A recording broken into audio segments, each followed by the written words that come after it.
Penyanyi dangdut Danang Pradana Dieva atau biasa disapa Danang Da, telah resmi menikahi dokter bernama Hemas Nura pada tanggal 12 Desember tahun 2021 lalu.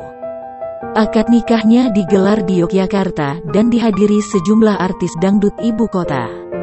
Kini pengantin baru ini tengah merasakan indahnya sebagai suami istri dan menikmati kebersamaan berdua.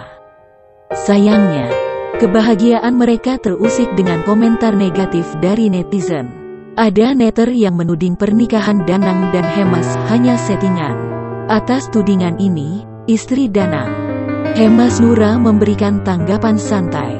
Dalam postingan Instagramnya, ia memilih memamerkan video kebersamaannya dengan sang suami.